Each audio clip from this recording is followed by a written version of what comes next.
bater um papo com esta mulher super empoderada. Ela que é professora, administradora, vereadora, Luciana Tavares. Olá, Lu. Tudo bom, amiga? Maravilhoso. Sempre muito bom estar aqui com vocês, viu? Blog Mulheres Empoderadas, com a LFTV. É sempre satisfação, amiga.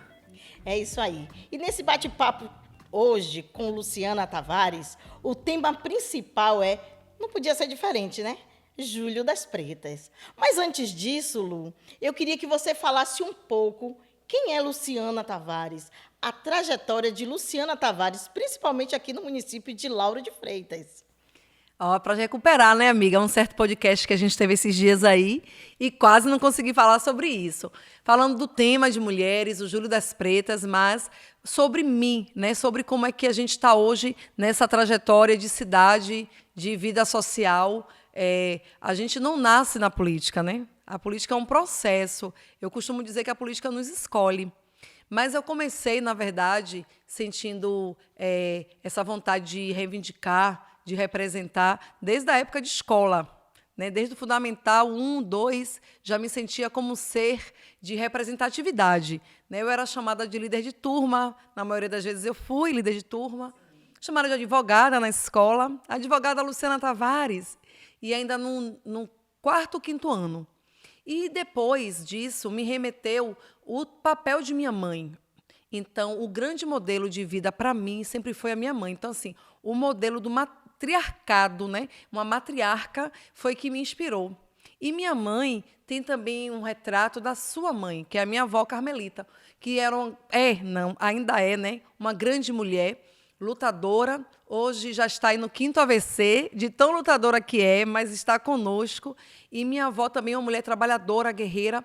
Vendo, né, essa história de vida de minha avó e minha mãe, eu fui me inspirando para o trabalho social.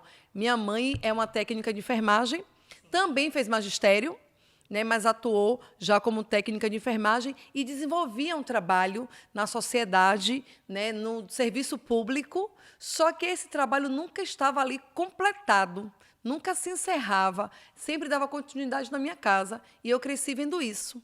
Então, na minha adolescência, o trabalho social e aquele ímpeto da representatividade foi formando um pouquinho disso aqui. Aí, na minha fase de juventude, foi a igreja, né, a Assembleia de Deus. Eu nasci na Assembleia de Deus, sou filha da Assembleia de Deus e também a Igreja Adventista. Essas duas igrejas aí, atuando no grupo jovem, grupo de adolescentes, é que a gente reúne um pouco dessa vontade de liderança e de somar, de contribuir. Que faz um trabalho, né, com jovens, começa a se envolver, vê a dificuldade, né, do jovem periférico, e aí não tem como se tornar uma mulher empoderada como você. E assim, Luciana Tavares, você aqui no município tem sido referência, né, por estar sempre em luta, na causa pelas mulheres, lutando, e isso é muito importante. Inclusive, em uma das entrevistas que teve aqui, se eu não me engano, foi com Érica Capinã. Ela te deu como exemplo, ela disse que vê você como uma mulher realmente aqui no município de Lauro de Freitas, que é uma das que realmente luta pela causa da mulher, e ela disse que acha isso maravilhoso. E realmente isso é bom. Então, aí a gente vem agora com o Júlio das Pretas.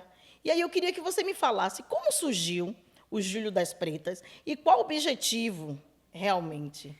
Então, é necessário uma luta que marque nossa trajetória, né? Enquanto que a gente não tiver os nossos direitos todos adquiridos, a gente vai ter sempre pautas que nos façam lembrar que somos eternamente resistência.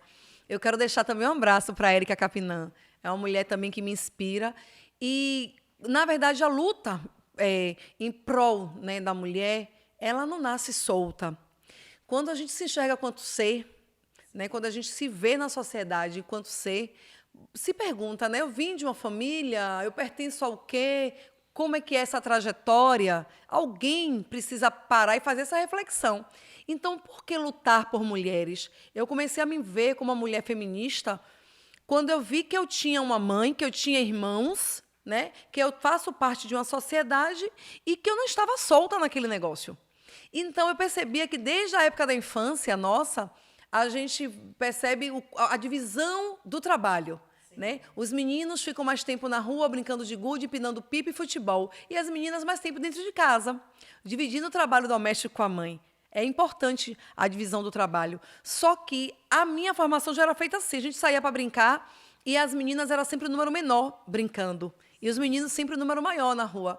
Então, quando as meninas chegavam, as brincadeiras eram mais voltadas para a brincadeira doméstica, né? Aquele estilo de mãe, cuidar de filhos. E isso foi me fazendo refletir a vida inteira. E os ambientes me faziam a refletir, né? Qual é a existência mesmo, né, dessa sociedade? Como ela é formada?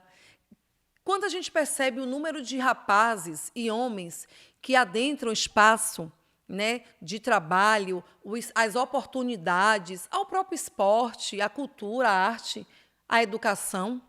Quando a gente percebe o número de rapazes que adentram, de meninos, e o número de mulheres que ficam para trás.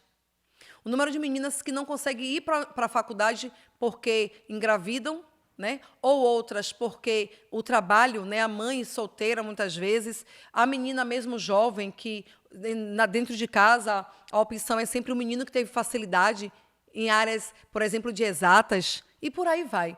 Então, essa luta de mulher, ela faz com que a gente perceba a necessidade de lutar por uma sociedade mais justa. Isso é o feminismo. É a luta por direitos, apenas isso. O feminismo apenas é a luta por direitos de meninos e meninas, somente. O feminismo é apenas isso. E é uma palavrinha que incomoda, né? As pessoas ficam assustadas.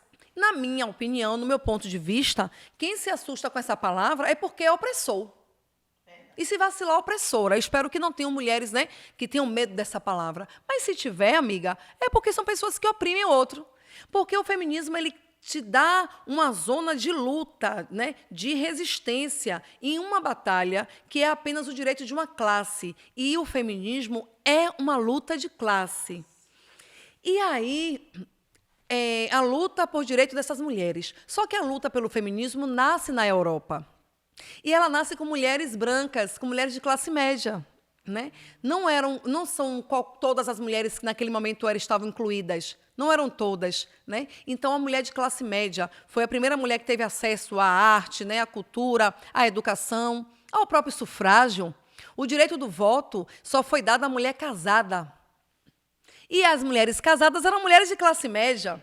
Então, por aí você percebe que o feminismo, mesmo quando ele nasce, ele ainda não contempla todas as mulheres. Então, aí, por isso, a luta também do feminismo negro, que aí a gente entra na pauta do Júlio das Pretas.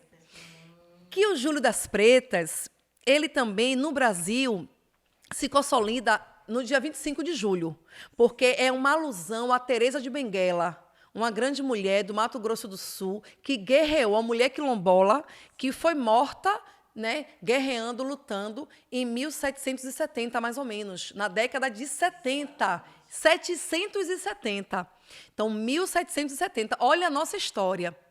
E por isso que hoje, quando a gente fala de Maria Filipa, dentre outras, a gente faz o recorte da história falando de Teresa de Benguela, que foi uma mulher de Mato Grosso do Sul, que na fronteira com a Bolívia lutava, perdeu sua vida lutando, uma mulher de quilombo, mulher também casada com um homem quilombola. Então, a luta do feminismo, é necessário que a gente inclua o recorte do feminismo negro, porque, mesmo falando de direitos, mesmo falando que o feminismo é necessário, a mulher negra, a mulher preta, ela ainda não está com seus direitos adquiridos ainda como a mulher branca.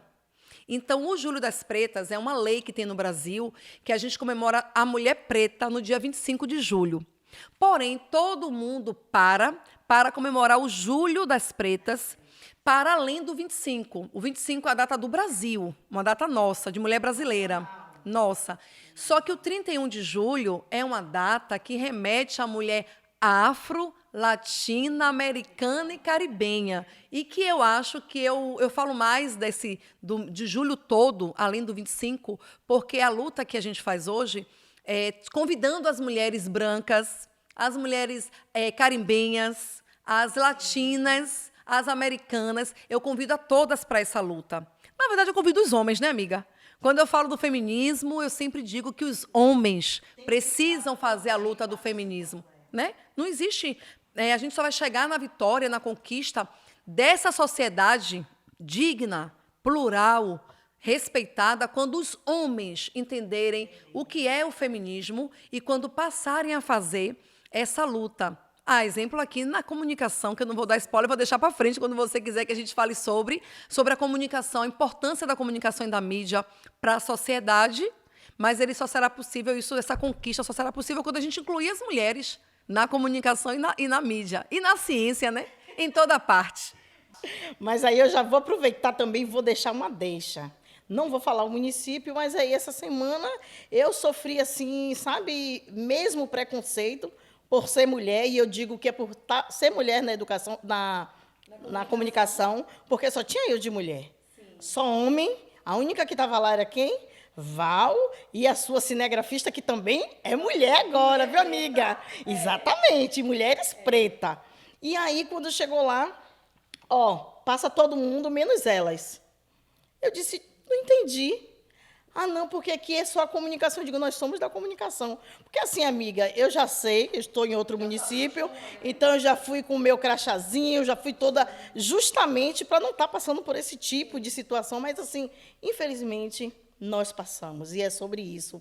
É justamente esse assunto que estamos sempre colocando em pauta, o preconceito, que a gente sabe que existe em todos os lugares.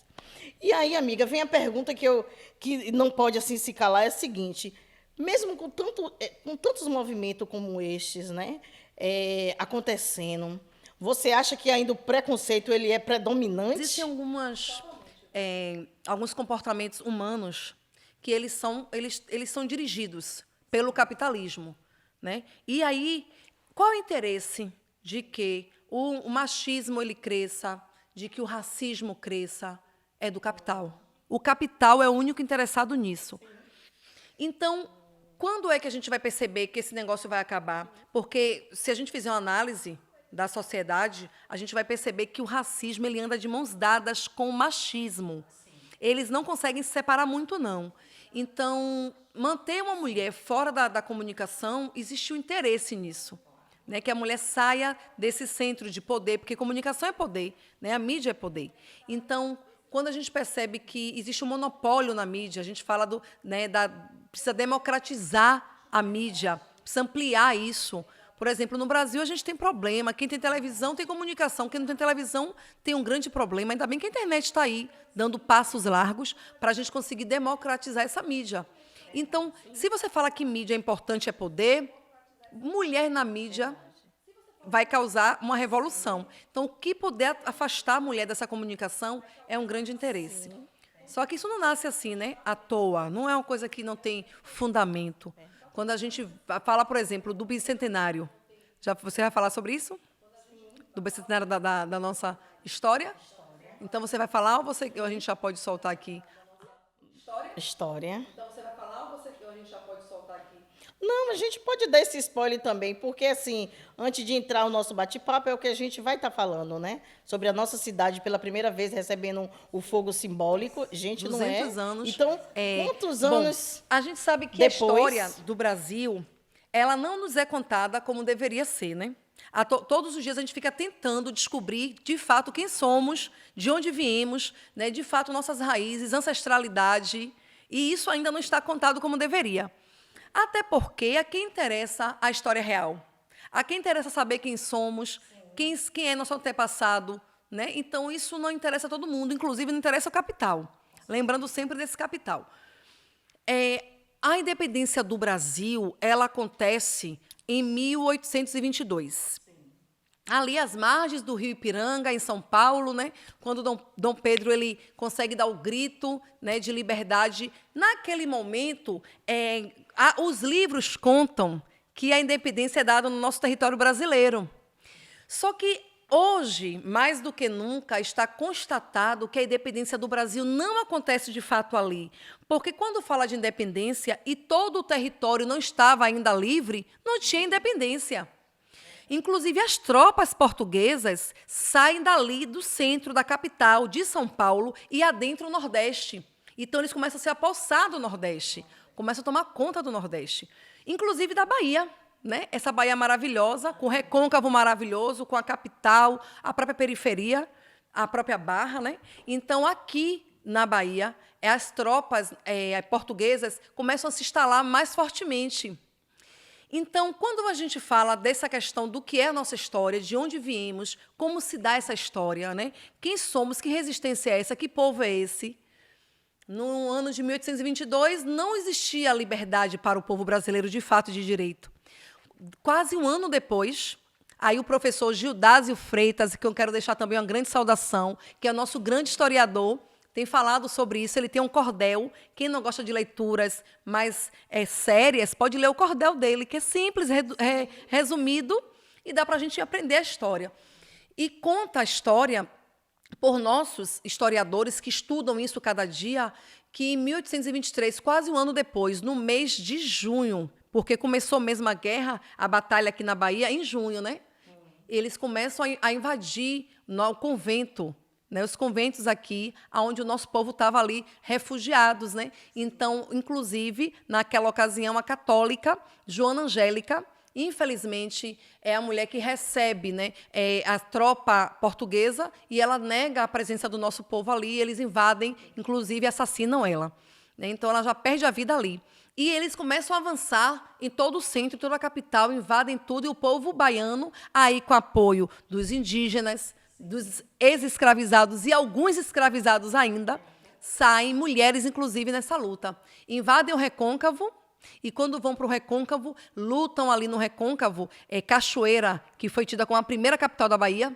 Em Cachoeira, a gente vê a luta que se dá ali, e eles conseguem vencer as tropas portuguesas em Cachoeira, aqui na Bahia, ali no município de Cachoeira. E Lauro de Freitas, amiga, que comemora a primeira vez, num bicentenário de 200 anos, o fogo passa aqui pelo município. Por quê? Nada mais porque Lauro de Freitas é conhecido hoje como município da Rota do Fogo, porque passa a fazer parte do Recôncavo agora. Nós somos o Recôncavo Norte, que compreende Lauro de Freitas, Camaçari, Dias Dávila e Simões Filho. Simões Filho já está. Então, nós temos aí Dias Dávila, Mata de São João. Então, são 4 municípios, Camaçari, Lauro de Freitas, Mata de São João e Dias Dávila, fazem parte agora do Recôncavo Norte. Então, a nossa luta, né, por sobrevivência, por reparação, nós, os baianos e baianas, foi que avançaram contra as tropas portuguesas. Aí sim, Portugal recua e sai do território brasileiro, derrotado aqui na Bahia, derrotado nas nossas terras. Então, aí, de fato, em 1823, já no dia 2 de julho, é comemorada a independência da Bahia, mas não só da Bahia, também do Brasil, porque nós tiramos a tropa portuguesa do território brasileiro. Então, a história do povo brasileiro e nordestino e povo baiano não é contada sem envolver mulheres, quilombolas, mulheres negras, escravizadas, ex-escravizadas, indígenas. Então, a nossa história é composta assim. Mas, como sempre, o velho capital, querendo tomar todo o lugar da sociedade, o tempo inteiro tenta colocar essa sociedade, né, submissa sempre desse sistema capitalista. Então, como sempre, a mulher está no centro de decisão, no centro de avanço, né, na questão da revolução da sociedade. Não é possível se dar isso sem as mulheres. Então, o Julho das Pretas, que é um mês de alusão à luta de mulheres pretas no Brasil, no dia 25 de julho, e todo mês é comemorado como um mês, né, de lutas, um mês de reflexão da história de mulheres afro-latino-americanas, caribenhas e pretas. Caribenha. É isso aí, gente. Essa mulher, sim, maravilhosa. Eu te falei, né? Professora, ela não é só vereadora, administradora, e deu esse show aqui, essa aula maravilhosa. E é isso que nós estamos aqui realmente nesse bate-papo, né? Discutindo, porque o valor da mulher, né? E que esse valor já vem há muito tempo as mulheres lutando para que venham ser vistos, e não é visto, não é notado. Nós temos que estar ali lutando para provar que nós, mulheres, estamos aqui, podemos nos empoderar, e que o empoderamento já está dentro de nós, não precisamos de ninguém para nos empoderar. Mas a sociedade, como você sempre fala, machista, é que está sempre ali querendo diminuir a mulher. E nós, mulheres, temos que lutar pelos nossos direitos. Então, essa é a importância, né, do empoderamento, da mulher realmente se empoderar. Porque, como eu sempre falo, o empoderamento, Lu, está dentro de nós. Nós que temos que nos empoderar. Não precisamos esperar ninguém para nos empoderar. E aí eu venho de novo para a educação, né, Lu? O que você acha que na educação, né, o que é preciso para que venha a educação entrar nesse embate, nessa luta, nesse enfrentamento contra o racismo estrutural, o sexismo? Então, amiga, primeiro que a educação tem que ser democrática, tem que ser o direito de todos e todas. A gente ainda briga, de maneira geral, independente de governos, de lado de governo, a gente ainda briga no Brasil pela educação. Por exemplo, quando a gente fala de creche, creche é uma política direito da criança, mas também direito da mulher. Né? Muitas mulheres falam hoje, não quero parir, não quero ter filho. Por quê? Pelo fato de não ter como deixar seu filho ou filha. Né? Mas diz a Constituição que a educação é uma obrigação pública, né, de Estado. Então, para se ter ideia, outra coisa que é muito atrasada no Brasil é a educação, o acesso à educação. Então, quando a gente fala de educação hoje, as escolas públicas, temos muitas universidades, né, já bastante hoje, mas ainda privadas. E o acesso, por exemplo, a essa universidade pública, como é que está sendo dado? Como é que uma pessoa que a vida inteira estuda em uma escola pública, em uma creche pública, o ensino fundamental, né, a educação infantil, a educação básica, toda em uma escola pública, e quando chega na fase de acesso à universidade, é democrático? Beleza. Mas o democrático, o vestibular, ele termina sendo eliminatório e termina colocando dentro dessa universidade pública os adolescentes e jovens que tiveram mais tempo de estudar, mais acesso a livros, mais acesso à educação, né, com mais tranquilidade. Por exemplo, você pega um jovem hoje que estuda e trabalha. Exemplo do estúdio da LFTV, um monte de jovem, né, que tem que trabalhar durante o dia, tem que estar trabalhando, o que é legal, tem que trabalhar mesmo, mas enfrentar a universidade à noite. E mais os outros trabalhos que nós temos que dividir, né, em casa, a vida inteira. E um jovem que tem tranquilidade, ele não precisa, e ela não precisa, dividir as contas da casa, dividir o trabalho braçal da casa. Então, obviamente, essa pessoa vai ter tranquilidade ao estudar. E a nossa juventude periférica, as mulheres, como é que elas estão ocupando faculdade e escola? Antes de chegar na universidade, a própria educação básica. Porque o analfabetismo no Brasil oscila um pouco, né? Hoje, atualmente, são os jovens, homens, que estão abandonando a escola. A evasão escolar no Brasil é gritante. Além de a gente ter um problema de escola, de estrutura de escola, a gente tem um outro fator, que é a evasão escolar, o abandono da sala de aula. Então, esse abandono, ele tem vários motivos, né? Infelizmente, a criminalidade, o acesso às drogas, a violência que muitas vezes crianças assistem em casa, pais, né, homens fazendo com as mães ou um familiar. Então, a falta de alimento, a falta da comida na mesa, é uma falta de acesso à educação. A escola pública oferece a merenda escolar, né? É um motivo de levar a criança para a escola, mas algumas também não vão pela falta de alimento em casa. Assim, o Brasil, ele conseguiu sair do mapa da miséria, que a gente chama da extrema pobreza. Com uns anos de conquista, a gente conseguiu tirar o Brasil desse mapa.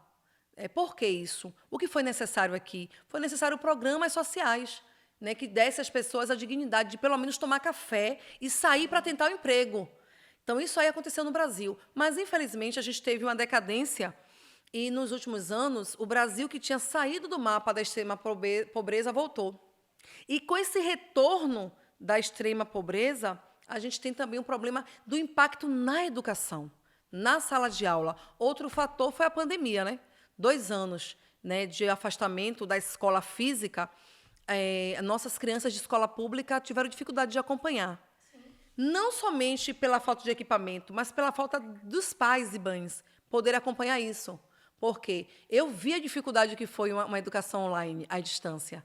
Eu tive uma filha que estava fazendo, eu também estava fazendo minha faculdade na época já, e após, mas como eu já faço EAD, para mim foi uma mão na roda.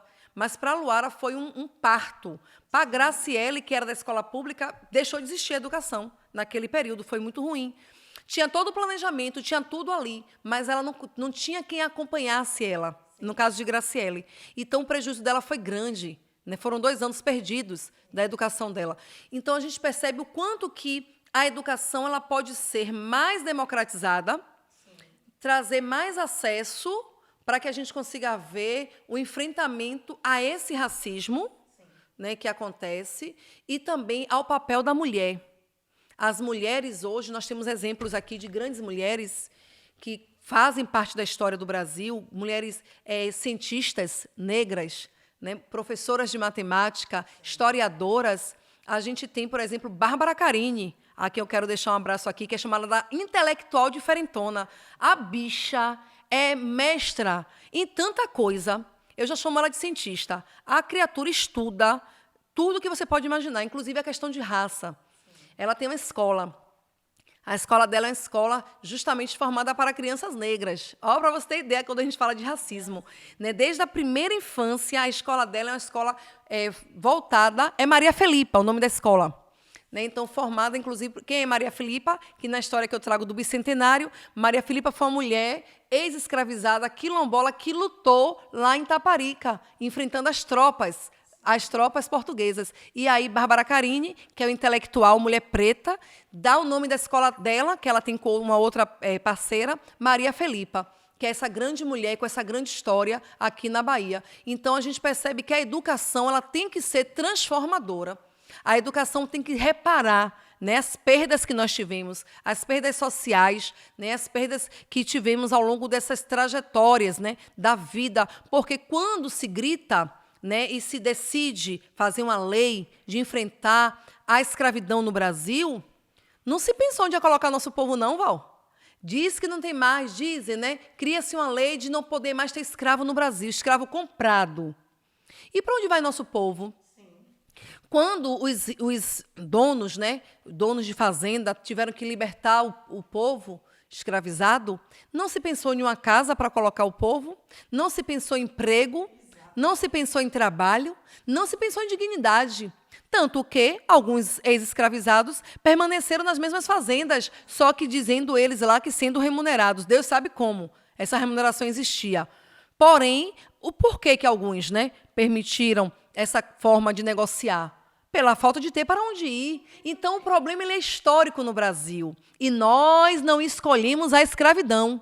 Nós não escolhemos a forma que Portugal nos colonizou, que foi uma forma de escravidão ao povo dono da terra, que eram os indígenas, né? Trazendo nossos irmãos africanos e africanas para o Brasil, muitos que deixaram suas terras, sua história, né? O seu território, para vir para um país como o nosso, feitos de escravos e escravas aqui, escravizados. Né? Não tem povo escravo e nem escrava, tem um povo escravizado e escravizada. Então, não teve preto, pobre, escravo. Negro escravo. Teve povo preto, negro escravizado, né? Que foi o que aconteceu do sistema escravocrata ao nosso povo. Então, a gente não escolheu, não nasceu escravizado, né? Tornaram-nos escravizados e escravizadas. Aí é essa história. Ainda vem para a terra, ainda vem para a terra, ainda pegar o que tem de melhor, ainda escravizar o povo. E o que é pior é que a educação... Existe um grande medo, né? De contar a história verdadeira. Por que será? Por que nos livros não se conta a história de como se dá a história de nossa gente, a formação desse país e outros países da África, né? A história de África. A África é um continente. Ninguém fala no Brasil, nos livros e no mundo inteiro que em África, no Egito, nasceu a ciência, a arte, nasceu matemática. Por que não fala que em um continente africano nasceu a ciência? Por que não fala que em África as pirâmides eram construídas com aquela arquitetura que ninguém mais consegue fazer igual? Por que não fala que ali, em um território africano, né, formado por povos, né, negros e negras, porque ali tem história, arte, educação, ciência, cultura? Ninguém quer falar essa parte sobre a África. Então, é um continente rico no conhecimento, na cultura, e ninguém fala sobre. Então, a educação, no Brasil, é muito atrasada. Muito atrasada. E isso faz com que também o capitalismo ele tomou o lugar que tem hoje. Para a gente ter acesso à educação, muitas vezes tem que pagar para ter educação de qualidade, né? Então, a gente luta pela educação pública de qualidade. E com essa questão de você não ter uma educação como a gente sonha que tivesse ainda, por mais que a gente tenha acesso e espaço, ainda está aquém do que a gente quer. Porque a educação ela vai, sim, fazer com que as pessoas tenham consciência dos seus direitos cada vez mais, de quem somos. Esse estereótipo, né, de sociedade, padrão de sociedade, padrão de povos. Por que que um tem acesso e o outro não? Como se deu isso? Essa história veio como? Então, a educação ela é chave para que a gente conheça essa história e que possamos, né, ter o direito, né, desse empoderamento, desse conhecimento que nos pertence. A educação faz isso. A educação faz isso. É o que eu estava conversando, né, com uma amiga minha quando eu estava vindo justamente para cá, que a educação ela é conhecimento. A educação é que realmente nos liberta e nos desperta para querer ter o que é nosso por direito, principalmente as mulheres, né? Porque aí eu puxo de novo uma outra pergunta para você, Luciana. Nós sabemos que mulheres elas já têm seus direitos violados, mulheres em si. E quando se fala em mulher negra, aí mais violações, né? E nós sabemos que, principalmente as mulheres negras, né, elas são as principais vítimas, né, de violência. E aí vem o feminicídio, a violência doméstica, vem a mortalidade materna. E o que eu quero perguntar para você é o seguinte, que você citasse alguns meios de combates, né? Existem poucos. Me cite alguns meios de combate, porque assim, nós precisamos estar atento a tudo isso. Um dos meios que a gente vai conseguir combater essa violência é a questão da segurança pública. As pessoas falam muito de segurança pública. E quando a gente fala de segurança pública, a gente remete à polícia, à mão armada, né? Ao Estado armado. Porque a polícia, fardada ou não, nada mais é do que o Estado armado, né? São homens, funcionários ou mulheres, funcionários de um sistema. Então, quando você fala de segurança pública e remete isso à polícia, é pensar muito pequeno, muito minúsculo o que é segurança pública. Segurança pública vai muito além. Segurança pública é o direito de você pegar um transporte público, um metrô, uma van, uma Topic, um ônibus e não ser assaltado, né? Porque hoje, que as pessoas que ainda moram em condomínios, com todos os problemas que têm, conseguem um portão eletrônico, botam a câmera e conseguem ter uma segurança ali mínima, mas tem. E o trabalhador e trabalhadora, que a grande maioria está aí nas comunidades, cadê a segurança pública? Que até as câmaras se colocam lá, eles conseguem dar fim, para não ver, inclusive, os crimes cometidos pelo Estado dentro das periferias. Então, como é que a gente vai conseguir resolver esse problema, Valdeci, da questão da violação dos direitos das mulheres, e aí eu digo da comunidade negra, porque aí você tem também os filhos dessas mulheres, que são as crianças que adentram as comunidades, que moram em comunidades e não têm acesso, não têm um parque digno para brincar, né? Não tem uma tranquilidade de um poste aceso para te dar segurança de que aquela criança pode ficar, a partir das 5 horas da tarde, brincando com outras crianças, se for um direito da criança brincar. Brincar onde? Né? Brincar onde? Quem mora em condomínio ou que mora em espaços grandes tem o play, tem uma área grande que te dá o direito. E as crianças que têm... que vivem em comunidade têm direito de ir e vir, porque é constitucional. Direito de ir e de vir é na Constituição que está. Então, o fato de eu não morar em um condomínio ou de eu não morar em uma casa grande não quer dizer que eu não tenho direito a acesso a brincar, ao lazer, né? Então, esse já é uma violação da mulher e do filho dessa mulher e da filha dessa mulher. Essa falta de segurança pública, que aí, Val, a gente pode trazer não somente através da mão armada do Estado, da polícia, o homem fardado, né? Pode ser dada também através de projetos culturais. Segurança pública são projetos culturais. A criança estuda em um turno, no outro ela vai para um projeto cultural, gente. Projeto social. Sim. Ela estuda em um horário, no outro ela vai para um reforço público. Né? Isso aí é segurança pública.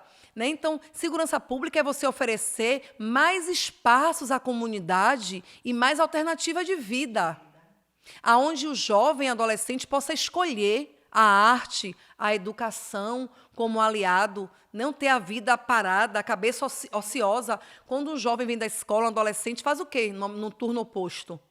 Qual é o tempo que ele vai ter? Né? Primeiro que a gente aprende que matemática é difícil. Né? Então, você chega em casa, tem até uma tarefa para fazer, mas um nojo de matemática, porque outro tabu, viu? Da questão da educação.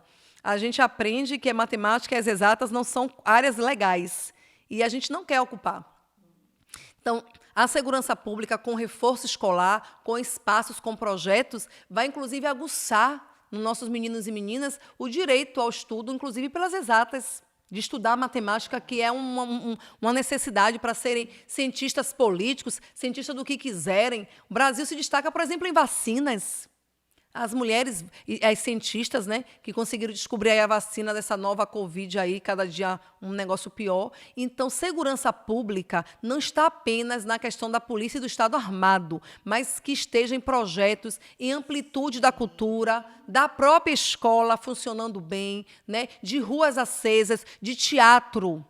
A pessoa tem acesso ao teatro, eu vou ao teatro, eu vou assistir uma peça teatral, eu vou ocupar a cabeça com isso, jogos, né? Aguçar o lúdico. Então, isso também traz segurança. Né? E outras coisas que a gente pode remeter ao Estado, mas também é uma rede de proteção. Ô Lu, além do Júlio das Pretas, se tem, eu queria que você citasse, e se não tem, eu queria que você me falasse, né, sobre algumas outras ações que podem ser realizadas ao longo dos anos para que possa empoderar essas mulheres. Enquanto a gente não conseguir acabar com esse estereótipo, né, de beleza, de padrão de sociedade, a gente vai ficar todo dia lutando contra esse tal racismo, né, essa doença que mata, e aí a gente vai estar sempre fazendo ações, né, e atividades para combater esse racismo. Porque até quando a cor da pele de alguém incomodar uma outra pessoa, até quando o tipo de cabelo de uma pessoa, até quando o corte de cabelo, né, a forma do cabelo, a espessura da fibra capilar de alguém, né, o lábio. Imagine se o lábio de alguém define a pessoa, se eu sou preta ou branca, depende do tamanho do meu lábio, do tamanho do meu nariz. Né, o tamanho das nádegas, né, que as mulheres são chamadas, né, das mulheres que são, inclusive, as mulatas, porque tem quadris largos, estereótipo de mulher preta, que isso é colocado ainda no Brasil, né, essa forma de hipersexualizar a mulher, né, como mulher preta, porque a mulher é mais atraente sexualmente, outras coisas mais, são formas ainda do racismo que cresce, né, que tem seu lugar, de você ver um homem entrar em um mercado com a companheira dele e o cara sai morto. Em uma briga, né? A coisa está tão séria. Que atitudes podemos tomar? Que seguranças de mercado, gente, segurança de shopping, são treinados para quê? Né? São treinados para quê? Você viu que na França aconteceu essa semana. Um jovem foi confundido e foi morto. E você viu a guerra que teve lá? Parou tudo. Foi uma quebradeira horrível, incêndio na cidade. Por quê? Porque um jovem foi morto, infelizmente enganado, né, naquele lugar. E quantos jovens a gente perde aqui no Brasil? Sim. Pela cor da pele, ou porque o menino cria cabelo, mas o cabelo dele é black. Né? O cabelo dele não cresce para baixo, cresce para cima. E o crescer para cima arrepia, causa estranheza. Então, se crescer cabelo para baixo, está tudo certo. Se crescer para cima, tem alguma coisa errada. Então, se cresceu para cima e o menino bota um brinco, que todo menino gosta de botar brinco, adolescente jovem pode querer ou não colocar um brinco. Se faz uma tatuagem, que eu amo tatuagem, eu sou fã de tatuagem. Se eu pudesse, tinha um corpo todo fechado, que eu acho que é uma arte maravilhosa. Mas um jovem preto, favelado, bota tatuagem, ele começa a ser confundido. E por que o brinco, a tatuagem, o cabelo comprido pode ser para o jovem branco? Né? Então, esses problemas que a gente tem na sociedade hoje, que são tão simples de resolver, basta querer. Né? Então, a quem interessa esse racismo? A quem interessa que nossa juventude morra?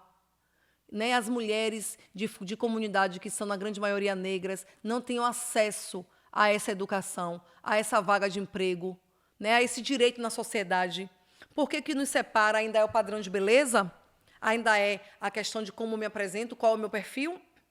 Então, isso, quando a gente não conseguir entender no Brasil que isso daí não pode nos separar, a gente vai precisar fazer muitas ações. Ações de conscientização, de primeiro conhecer quem somos. né? E que vá uma mulher negra que gosta de alisar o cabelo, já a Jussara é negra, mas não alisa, né? Eu sou de todo jeito, eu aliso, eu crio, eu boto louro, eu boto vermelho, eu faço... Daqui a pouco o que der na minha cabeça, e isso é um direito que eu tenho. Então, não me separa de uma mulher branca ter o meu perfil, né? E isso é muito estranho, a gente ter que definir as pessoas a questão da cor de pele. Mas também não é só cor de pele, não, viu? É classe, condição de vida, né? Hoje você sabe que não é somente o racismo, não é só pela cor de pele e pelo estereótipo. Tem também para onde a gente mora. Aonde você mora? Né? Qual é o seu endereço? Né? Aonde você mora, isso também é um problema que a gente enfrenta. Dizer o nosso endereço, de onde a gente é outro fator, né? Então, essas questões ainda precisam ser reparadas. Principalmente nas escolas, viu? Até as crianças hoje em dia, Lu, sabe? Pergunta. Outro dia, minha filha ela veio com um questionamento como esse. E, assim, quando você fala, ela me contando a história, né? A minha coleguinha estava perguntando onde eu moro. Eu disse, e você disse? Eu disse onde eu morava, que eu morava na Itinga, tal. É condomínio? Exatamente. Aí as crianças já vêm, mas por quê? Não é porque as crianças são preconceituosas, mas é que o adulto, ele já Isso ensina aqui, a sua Val, criança porque assim, a ó, ter esse preconceito. mundinho que é formado nessas crianças que moram em um condomínio ou estudam em uma escola A ou B, o pai e a mãe precisam dizer que aquele modelo ali não é um modelo universal. Morar naquele lugar, estudar naquela escola não é o único padrão de mundo. Então, eu preciso dizer à minha filha que ela estuda nessa escola, mas que ela mora aqui e que tem crianças aqui desse jeito, adolescentes daqui, e que nós formamos uma sociedade, somos diversos e diversas. Enquanto que a gente não tiver essa consciência da diversidade que temos e somos, o preconceito vai existir. Né? E a questão também desse racismo, que ele vai precisar ser reparado com ações afirmativas. Por exemplo, o acesso à universidade através de cota. Luciana, tem que existir cota? Óbvio que tem que existir cota. Se o direito à educação ele não foi democratizado, se o acesso à educação no Brasil é tardio, como é que não vai ter cota para a universidade? Então, o que é que quais ações são necessárias? A cota do direito à universidade, né? A cota do indígena, do negro, da negra, isso é uma questão reparatória, né? Uma questão afirmativa. E outras ações, a CEPROME, que é uma secretaria do governo do Estado, tem feito várias ações. Isso é importante acontecer, tem que acontecer muito mais. E você falou aí sobre o mercado de trabalho, aí eu já vou... A minha pergunta já vai direcionada justamente para isso, Lu. Sabemos que as mulheres já passam por esse, né, desafio, mas quais são os principais desafios que as mulheres negras elas enfrentam no mercado de trabalho e o que pode ser feito para que possa promover, né, para esta mulher, para que ela tenha essa dignidade de estar num direito à local de promoção trabalho também, digno. que muitas vezes a mulher adentra um espaço de trabalho e a promoção nunca chega, mesmo com a capacidade ali provada. Amiga, o estereótipo. Né? É o padrão de beleza, o padrão de sociedade, que ainda é, infelizmente, um anfitrião aí nesse negócio. Né? Então, quando não se desconstruir, porque isso tem que vir de casa, essa educação a escola faz pouco, a escola pública faz pouco, a particular faz pouquíssimo. Quem faz ações são as escolas públicas, né?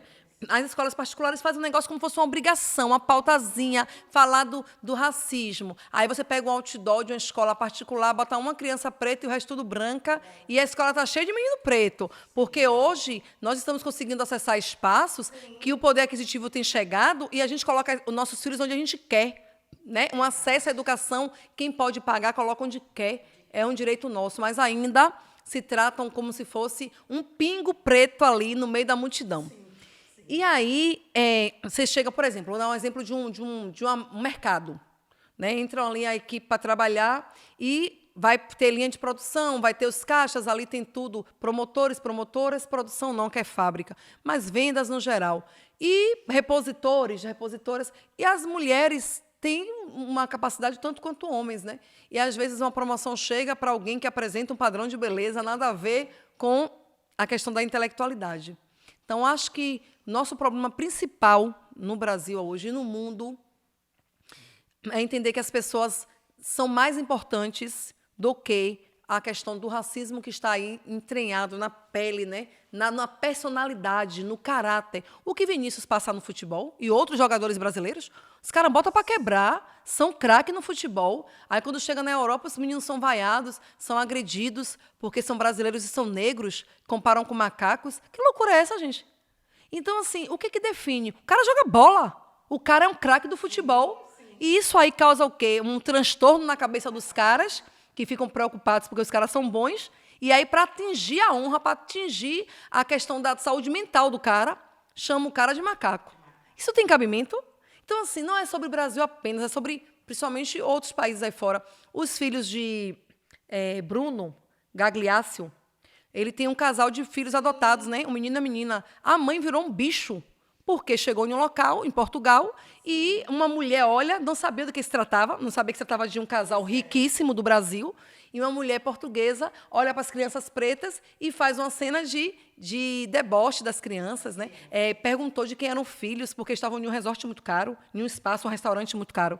E aí a mulher faz aquela estranheza ao ver aquelas crianças. A mãe fica louca, né? E aí, resultado, foi para cima da criatura e a criatura faz aquele desespero, as duas entram na vias de fato. Ela enlouqueceu pelos filhos. Quer dizer, essa noção de que aquela criança que estava ali, aquele casal de criança, menino e menina, não tinham porquê. E era um lugar de gente rica ou não, porque a Europa você tem muito espaço, muito comum a todo mundo, né? E ali achou estranho aquele pingo preto ali, né? Então, a mãe vai para cima depois que repercute a história de quem são filhos. Mas aí, se não fosse filho dela e dele? Se fosse filho de um funcionário do local? Pois é. Então, é essa questão. Então, isso a gente tem que combater, né? Essa questão precisa ser falada rapidamente. E dessa mulher, se o racismo ele é cruel, ele é avassalador, ele é destruidor, ele mata, a mulher preta sofre muito mais. Muito mais. Tem uma questão de... E é sobre isso, é lutar contra isso, é realmente dizer que nós podemos, sim, se unir e lutar contra isso. E o que eu queria agora, diretamente para você, Lu, é o seguinte: você, como mulher preta, militante, ativista, engajada na luta em defesa das mulheres, qual a importância de fazer parte desses movimentos? Qual a importância de estar realmente à frente desses movimentos? Porque, como eu te falei, aqui no município, eu acho que você sabe disso, que aqui no município de Lauro de Freitas, muitas pessoas te admiram justamente por essa sua garra, por essa sua forma de ir para frente, de lutar, de dizer não, e botar dedo na cara e dizer, olha, nós mulheres também podemos, como no último caso que teve aí, que eu fui fazer uma entrevista e um comunicador foi tirar, porque por eu estar sendo mulher, estava ali entrevistando. Não, ela estava aqui falar primeiro. Que foi governador. E ela vai entrevistar. A presença do governador e alguém foi querendo tirar a mulher que estava ali gravando. Eu digo, primeiro é ela. Primeiro ele vai dar entrevista para Valdeci. Exatamente. É isso. Vai, mulher, exatamente. Então, é sobre isso. Então, assim, mulheres como você que vai mesmo para cima. E aí eu queria que você me falasse qual a importância também de mulheres estar nesse meio, primeiro que essa luta luta de mulher, como eu falei no início, não precisa ser feita apenas por mulheres, né, amiga? Tem que ser feita por toda a sociedade, inclusive pelos homens. Porque quem comete o machismo é o homem, né? O macho, que o macho, né? A palavra machismo vem de macho. É isso aí. Embora que tenha reproduzem, né? mulheres que a são gente viu, machistas, a gente viu. E a gente Mas você percebe que esse machismo é uma questão política? Você percebe que é atrelado, você viu que é atrelado a uma questão política? Então, assim, o que eu entendo? Que a luta pela vida das mulheres, que é a questão do feminismo, ela tem que ser feita por toda a sociedade, inclusive por homens. Já que o sistema, né, machista, ele foi conduzido e construído por homens. Infelizmente, mulheres, algumas reproduzem. Isso aí é um problema que a gente tem que trabalhar urgentemente. Eu ouvi uma mulher dizer que ela podia ter lá deputados fazendo a lei por elas. Ora, o que é que tem? Meu amor, digo aqui de novo, nada sobre nós sem nós. Se nós, mulheres, podemos estar, vamos estar ao lado dos homens fazendo. E na questão do racismo, Val, como você coloca aí, o que é que a gente pode, como é que eu me vejo na sociedade fazendo isso? Quando eu me identifico como mulher preta, eu tenho uma mãe branca e um pai preto. Né? E os meus avós, por parte de pai, minha avó e meu avô paternos são bem negros, né? Eram negros, e minha mãe, a família de minha mãe é branca, né? Só que, assim, o que me levou a me identificar como uma mulher preta, a gente também tem que discutir a questão do colorismo, né? A questão de cor de pele, que muita gente fala sobre. Mas, assim, eu fui criada em uma periferia, moro até hoje em uma periferia. Meus direitos, muitas vezes, foram ceifados, cortados, porque fui uma menina criada na condição de uma comunidade pobre e favelada. Então, eu adquiri a minha identidade de mulher preta porque eu vivi e habitei no meio e habito com o povo preto e sei dos problemas que passa a sociedade, né, preta. Então, a questão de identidade é uma questão que nós temos que identificar e admitir a nossa. E o racismo, ele tem que ser combatido, inclusive, pelas pessoas brancas. Não adianta, não basta não ser racista. Tem que ser antirracista. Então, não adianta dizer, eu não sou racista, mas você é antirracista? Então, inclusive os brancos, né? E as brancas, se puderem ajudar a sociedade nessa luta do enfrentamento ao racismo, ajudando e ensinando as suas crianças a entenderem a amar, a respeitar, porque quem ensina a odiar pode ensinar a amar. E isso é um fator fundamental. E hoje, Val, eu me sinto assim muito grata, né, por ser hoje uma pessoa que pode contribuir com a sociedade, que posso contar minha história, que possa ajudar na militância, né, e na questão de poder ajudar toda a sociedade, inclusive mulheres e jovens, pretos, negros, periféricas, com a ajuda de homens e de brancos. É isso aí, amiga. Olha, eu vou te dizer, viu? O nosso bate-papo hoje realmente rendeu. Eu tinha ainda mais umas 5 perguntas ainda para que a gente pudesse inteirar, mas o horário, sim, infelizmente, parece que passa rápido. E hoje eu queria que passasse devagar, porque o bate-papo foi maravilhoso. Lu, eu queria te agradecer, amiga. Olha, eu estava ansiosa por esse bate-papo com você, porque realmente eu sei que quando a gente traz uma pessoa como você, uma pessoa instruída, uma pessoa que sabe o que está falando, sabe a causa, a bandeira que levanta, isso é muito bom para que a gente possa levar para os nossos telespectadores, né? Conteúdos para que eles possam realmente estar assistindo e dizer, não, poxa, é isso aí. Poxa, o que essa mulher está falando? Nossa, não, vou pesquisar, vou buscar. Isso é muito bom. Então, muito obrigado, Lu. E eu queria que você... Mais uma vez, agradecer a LFTV, que eu já sou uma parceira, né, sócia, falo demais da LFTV. Agradecer vocês, parabenizar, porque esse espaço da comunicação é um espaço de poder, né? É um espaço da mídia que a gente tanto fala. Então, quero agradecer e parabenizar a LFTV do papel que vocês têm, de cada dia estar se apresentando bem na sociedade, né? Levando a boa notícia. E também agradecer o blog Mulheres Empoderadas News, porque eu tenho hoje como assim, um cantinho do meu coração para esse blog. Dizer que estou sempre à disposição para fazer pautas que possamos crescer juntos e juntas por uma cidade melhor. É isso aí. O nosso bate-papo chegou ao fim, mas você que está nos assistindo, semana que vem tem mais. E não deixe de nos seguir lá no nosso canal do YouTube e assistir a LFTV e o blog Mulheres Empoderadas.